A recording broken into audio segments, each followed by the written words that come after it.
Pahayag ng buong pagsuporta ang Moro National Liberation Front kay Pastor Apollo C. Quiboloy kasabay po ng selebrasyon ng ika-56 na taong anibersaryo ng kanilang pagkatatag na ginanap dyan po sa Davao City. Narito ang balita ni Brenda Manalo.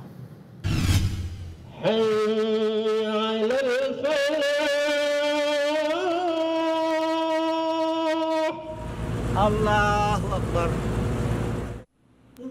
Kasabay ng selebrasyon ng ika-56 na founding anniversary ng Moro National Liberation Front Davao City State Revolutionary Committee ang pagpapahayag ng suporta ng samahan para kay Pastor Apollo C. Quiboloy ng The Kingdom of Jesus Christ na kilala bilang isang individual na may malaking respeto at kumikilala sa paniniwala ng ating mga kababayang Muslim. 56 years. This is the commemoration of the Jabida Massacre. So mo nang gi-celebrate sa Moro National Liberation Front kay katong nga panahon 23 more or less Moro recruits sa Jabida was massacre, and that's the trigger na organize activism sa Moro. So kinahalan nga na ay resistance. Because during Marcos ha, Senior, nahimugso ang Moro National Liberation. So every year, nag-celebrate me. Moro National Liberation Front is... Sa naganap na pagtitipon, inihayag ni Attorney Emmanuel Fontanilla na bilang abogado, hindi nila nakikita ng anumang bahid ng katotohanan ang mga ibinabato kay Pastor Apollo C. Quiboloy. Aniya, nakakalungkot na ginagamit ang Senado para mag-akusa ng mga inosenteng individual. What we are not happy of is what the government treating Pastor Quiboloy.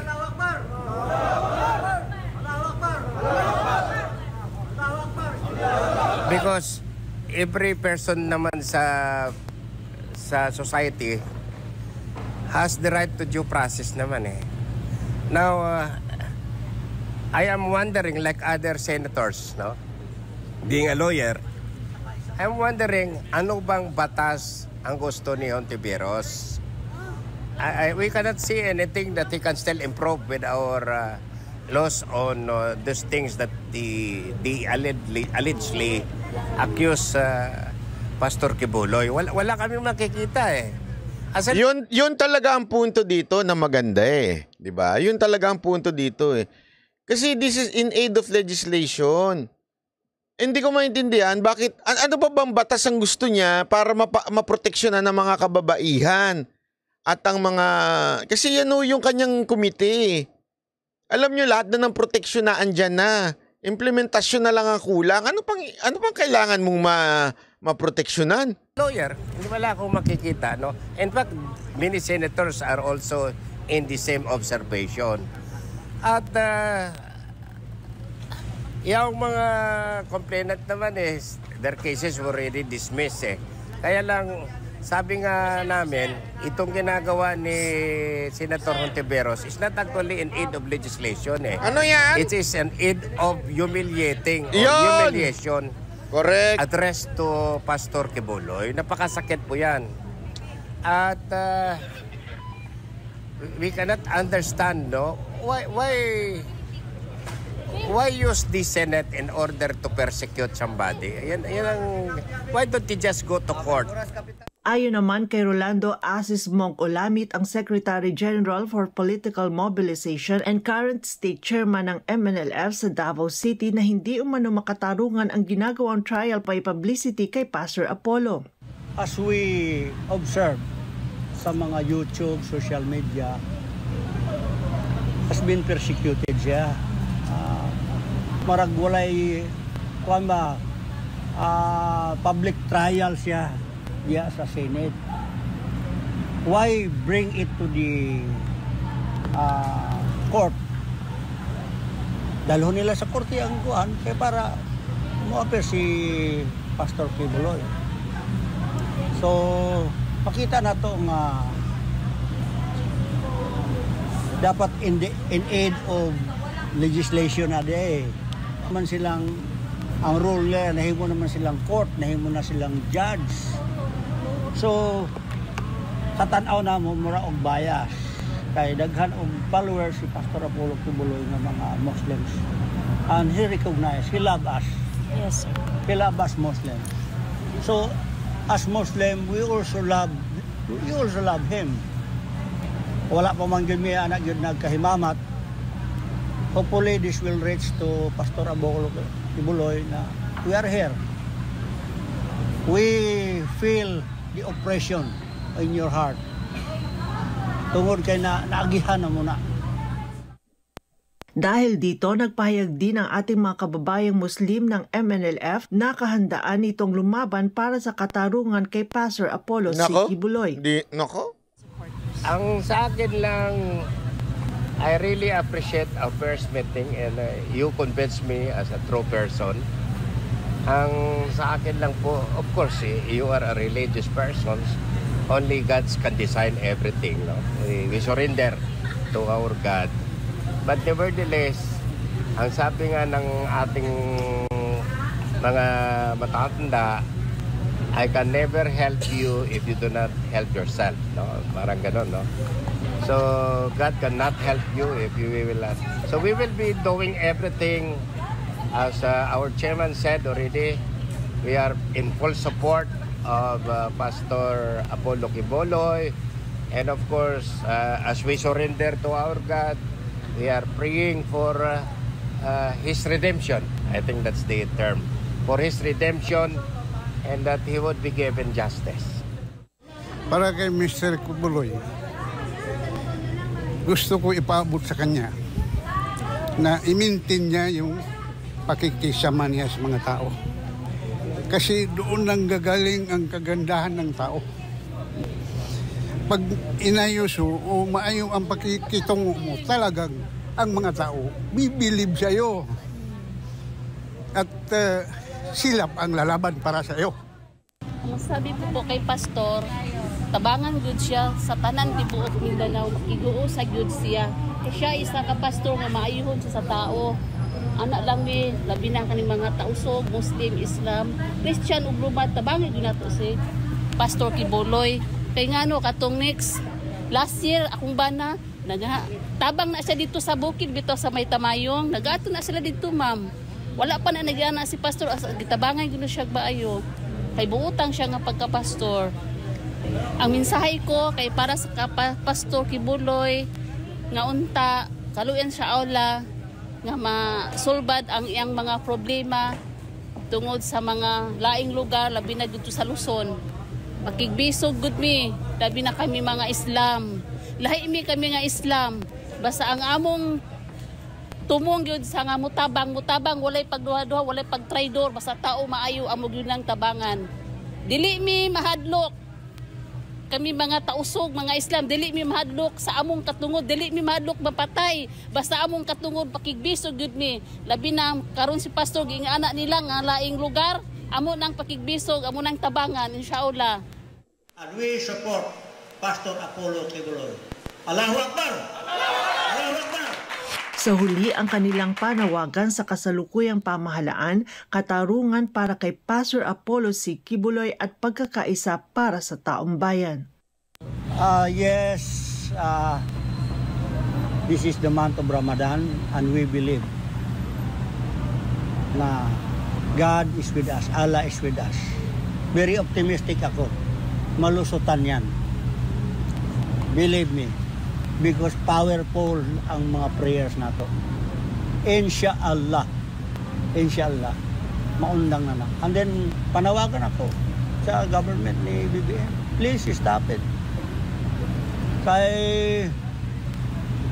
Brother Martin Romualdez. Stop it. Para sa Diyos at sa Pilipinas. Nako, eto ha. Matindi ho itong MNLF na ito.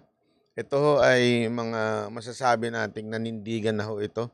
Hindi lamang po sa isang administrasyon, pero ito mula ho nung panahon pa lang ng Kastila, ito ho ang talagang mga naninindigan, ang mga Moro sa ating pananakop. Ito talagang masasabi mong may pagmamahal sa bayan, di ba?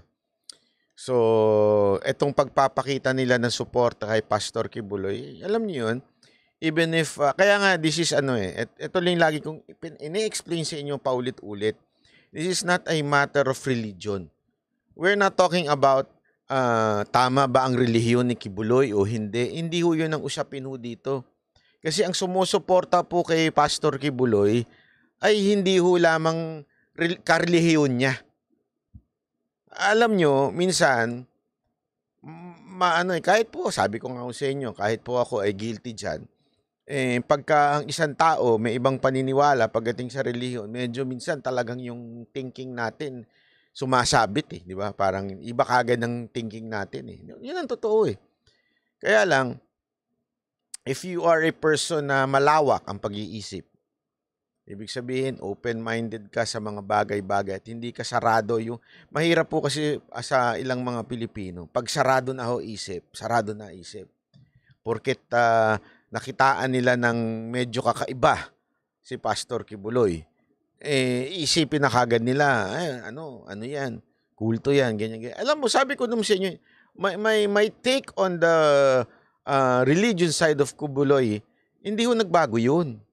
Same pa din po. I do not agree pa rin sa kanyang theology. But that's not the point here. Yun kasi yung gustong palabasin ng iibang mga bumabanat sa kanya. This is akala ko ba, appointed son of God ka? Bakit di mo patigilin tong gobyerno na ito? If you really understand theology, you would not even say that. Bakit? Si Kristo nga hindi niya napatigil yung pagpapako sa kanya sa krus Even all after him, after the Lord, yung mga disipulo nga napatigil ba nila nung sila pinersecute? Hindi.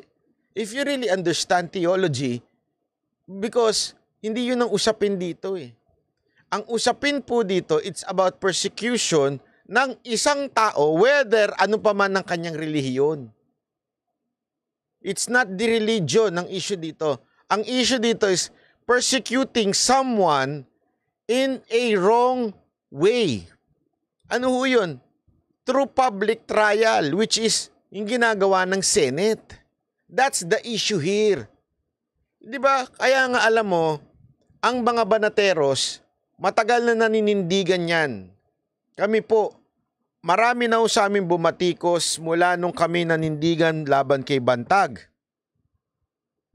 Nasubok ko kami niyan. Kami yung isa sa mga unang nanindigan. Marami yung hindi nanindigan dyan, natakot. But eventually, nung nakita nilang may views, tsaka sila lumipat kay Bantag.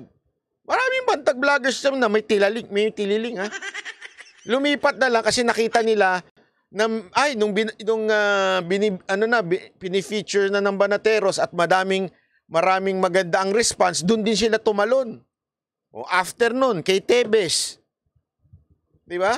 Ang dami nagsabi noon na bakit mo kinakampihan si Tebes? Di ba gago yan, si Raulo yan? Barumbado yan. Hindi naman yun ang issue natin dito Ang issue natin, guilty ba siya tulad ng inaakusa ng gobyerno? Yun po kasi ang problema natin. Eto na naman, kay Kibuloy. Napakahirap kampihan ni Pastor Kibuloy sa dami ng mga tatanga-tangang Pilipino, kung makahusga, akala mo alam na. Katulad ko. Ang hirap, pero dahil nga open-minded tayo, tiningnan natin lahat. Alam mo yun? Yung iba pa dyan, sino ba yung, hindi ko na lang babanggitin yung mga, yung mga sintu-sintong vlogger Meron pa nagsabi doon, Kesyo, hindi nyo ba naisip na prepared sila nung dumating kayo? They were all prepared. Hindi mo rin ba naisip na hindi lang kami basta-basta naniwala doon? Ito, I'm speaking for ourselves, kaming Banateros. Before kami pumunta ng Banateros doon, yung sa ibang vlogger, hindi ko sila pwedeng, I cannot speak for them. Kasi hindi naman po kami nag-uusap. Kaming tatlo lang, si Coach Oli, si Boss Dada, nag-usap-usap kami doon. Kasi alam naman natin na kaming tatlo, hindi ho kami sold. Ika nga, hindi kami sold dito kay Pastor Kibuloy. Until, sabi nga namin, let's just observe. Yun ang usapan namin, kaming tatlo doon. Observe lang tayo. Hindi tayo ibig sabihin we would support them. Pero kami mismo we observe. tiningnan namin, yung galawan nila, mararamdaman mo pag merong peke eh. Alam mo yun? Ano yun eh, sabi ko nga eh, isang peke lang. Kasi siyempre meron ka na kaagad ano eh. May prejudice ka na sandali, malito si Kibuloy, malitong ano. Di ba? May ganun ka na eh. Kaya nga sabi ko, may makita lang, may maamoy lang ako. Amoy lang na there is something wrong with these people. Sabi ko sa inyo, hindi ganito ang tono ko. Pero wala ho akong naamoy. Lakas pa naman ng pangamoy ko dyan. Pagka tinotalk shit ka lang. Hindi ako magsasalita at that time. Inoohan lang kita. Pero after a while, babanatan kita. Kasi ang dali ko makaamoy ng mga ganyan. Yung doble cara. Yung pagka, iba yung kausap mo. Ay, maniwala ka sa akin. Wag ho ang Banateros dahil talagang lagpak ka sa amin. Hindi ka papasa pag meron kang ibang motibo. Marami na kaming dinrap na ganyan ha. Baka akala ninyo.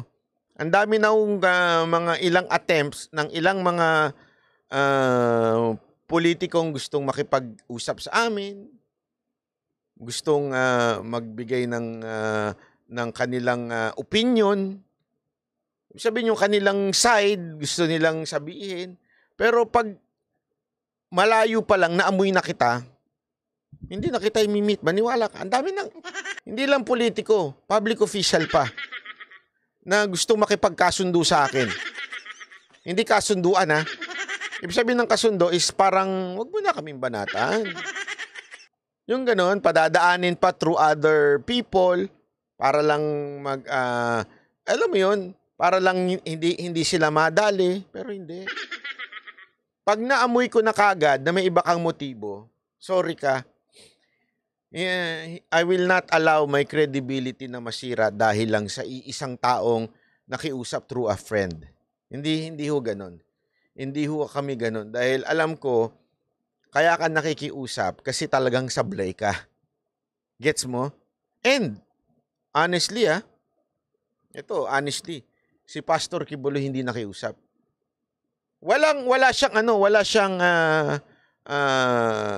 parting words na bahala na kayo ha, kayo na magtanggol o kayo na, walang ganun. Hindi ko nga parang hindi nga ako nakapagpaalam ng ganun ka masasabi mong paalam kasi sila nagtagal pa sila, ako umalis na kagad ako. Walang sinabi si Pastor sa akin na wag mo na akong banatan sa susunod ha. Walang ganun.